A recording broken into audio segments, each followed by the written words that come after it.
Assalamualaikum warahmatullahi wabarakatuh. Selamat pagi pemirsa Trans 7. Hasanah Ensiklopedia Islam Dunia pagi ini kembali hadir ke hadapan Anda untuk berbagi pengetahuan dan saling menasehati dalam kebajikan.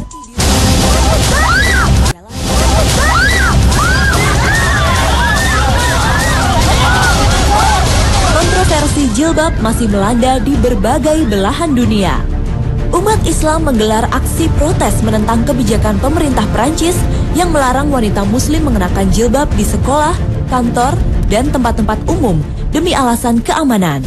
Selain Prancis, Belgia termasuk negara di Eropa yang tengah merancang undang-undang pelarangan jilbab bagi wanita muslim yang mengenakan jilbab. Kalau ada wanita muslim yang memakai jilbab, maka dia akan dikenakan hukuman berupa denda sebesar 15-20 euro atau dipenjara selama 7 hari.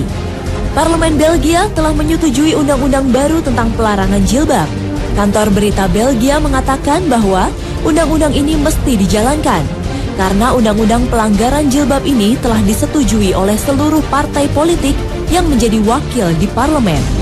Kelompok hak asasi manusia Amnesty International mengancam undang-undang ini karena dianggap melanggar hak kebebasan berekspresi dan kebebasan beragama. Pelanggaran jilbab juga terjadi di Jerman. Pemerintah Jerman juga menerapkan aturan kantor-kantor pemerintahan mesti bersih dari wanita berjilbab. Tapi keinginan tersebut ternyata mendapatkan perlawanan yang gigih. Ini terlihat dengan adanya perlawanan dari wakil-wakil rakyat dari partai kanan. Hampir semua partai kanan menolak usulan pemerintah Jerman. Bahkan Human Rights Watch menilai pelarangan ini sebagai tindakan diskriminasi terhadap agama tertentu dan melanggar hak asasi manusia. Apapun alasannya, pelanggaran jilbab telah memasung kebebasan menjalankan keyakinan agama. Demokrasi dan kebebasan yang diagungkan masyarakat barat ternyata hanya slogan. Mereka telah menodai dan melanggarnya sendiri. Beruntung di Indonesia tak ada lagi kontroversi pelarangan jilbab. Bahkan, umat Islam terutama kaum muslimah makin menyadari syariat Islam tentang wajibnya berjilbab. Namun, ada sebuah ironi.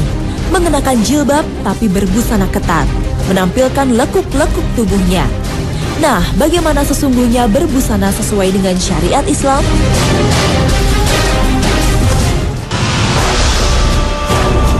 Jilbab sering dianggap sama dengan kerudung, padahal menurut Al-Quran, jilbab dan kerudung sangat berbeda. Jilbab bukan kerudung dan begitu pula sebaliknya. Bahkan ada juga yang berpandangan keliru. Busana muslimah yang terpenting tertutup aurat, sekalipun memakai pakaian yang tidak benar-benar mencerminkan seorang muslimah. Hal ini terjadi karena mereka berkiblat kepada fashion yang ada dewasa ini. Sehingga masih banyak di kalangan wanita muslim yang menutup aurat, tetapi bentuk tubuhnya masih saja terlihat dan belum benar-benar tertutupi dengan sempurna. Allah menyinggung permasalahan hijab secara jelas dalam Al-Quran. Dalam surat Al-Ahzab ayat 59, Allah berfirman, "Hai Nabi, katakanlah kepada istri-istrimu, anak-anak perempuanmu, dan istri-istri orang mukmin, hendaklah mereka mengulurkan jilbabnya ke seluruh tubuh mereka. Yang demikian itu supaya mereka lebih mudah untuk dikenal, karena itu mereka tidak diganggu. Dan Allah adalah Maha Pengampun, lagi Maha Penyayang." Ada sebuah riwayat telah diceritakan oleh Sa'id bin Mansur, Sa'ad, Abdul bin Humaid, Ibnu Mutsir, dan Ibnu Abi Hatim yang bersumber dari Abi Malik. Dulu istri-istri Rasulullah Shallallahu Alaihi Wasallam keluar rumah untuk keperluan buang hajat. Pada waktu itu orang-orang munafik mengganggu dan menyakiti mereka. Ketika mereka ditegur, mereka menjawab, "Kami hanya mengganggu hamba sahaya saja." Lalu Allah menurunkan ayat ini yang berisi perintah agar mereka berpakaian tertutup sebagai pembeda antara istri Rasulullah dengan hamba sahaya. Dalam riwayat lain dikisahkan juga, pada saat itu kaum wanita pergi ke masjid dan sholat di belakang Rasulullah. Saat mereka menuju masjid untuk menunaikan salat maghrib dan isya, para sekelompok laki-laki sedang duduk di pinggiran jalan mengejek dan mengolok-ngolok mereka. Lalu turunlah ayat ini sebagai jawaban dari Allah Subhanahu wa Ta'ala agar mereka memakai hijab yang sempurna supaya tidak lagi diganggu. Allah Subhanahu wa Ta'ala memerintahkan Nabi Muhammad SAW untuk menyampaikan suatu perintah kepada wanita muslimah dengan kalimat yudnina alaihinna min jalabibihinna. Hendaklah mereka mengulurkan jilbabnya ke seluruh tubuh mereka. Kata jalabib bentuk jamak dari kata jilbab.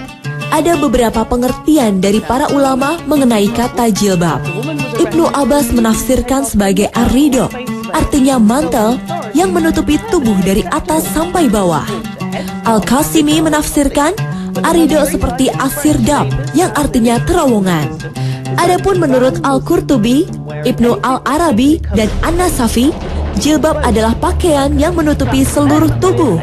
Ada juga yang mengartikan sebagai milhafah, artinya baju kurung yang longgar dan tidak tipis. Semuanya menutupi baik berupa pakaian maupun yang lainnya.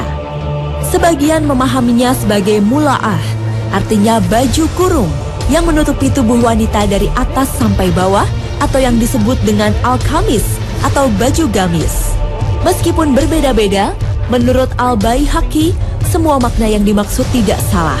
Yang dimaksud dengan jilbab adalah setiap pakaian longgar yang menutupi aurat wanita dari atas sampai bawah. Dalam surat An-Nur ayat 31, Allah juga memerintahkan mengenakan jilbab, yang artinya, katakanlah kepada wanita yang beriman, hendaklah mereka menahan pandangannya dan kemaluannya, dan janganlah mereka menampakkan perhiasan, kecuali yang biasa nampak daripadanya. Dan hendaklah mereka menutupkan kain kudung ke dadanya, dan janganlah menampakkan perhiasannya, kecuali kepada suami mereka, atau ayah mereka, atau ayah suami mereka, atau putra-putra mereka, atau putra-putra suami mereka, atau saudara-saudara laki-laki mereka, atau putra-putra saudara lelaki mereka, atau putra-putra saudara perempuan mereka, atau wanita-wanita Islam, atau budak-budak yang mereka miliki, atau pelayan-pelayan laki-laki yang tidak mempunyai keinginan terhadap wanita, atau anak-anak yang belum mengerti tentang aurat wanita. Dan janganlah mereka memukulkan kakinya agar diketahui perhiasan yang mereka sembunyikan. Dan bertaubatlah kamu sekalian kepada Allah, hai orang-orang yang beriman, supaya kamu beruntung.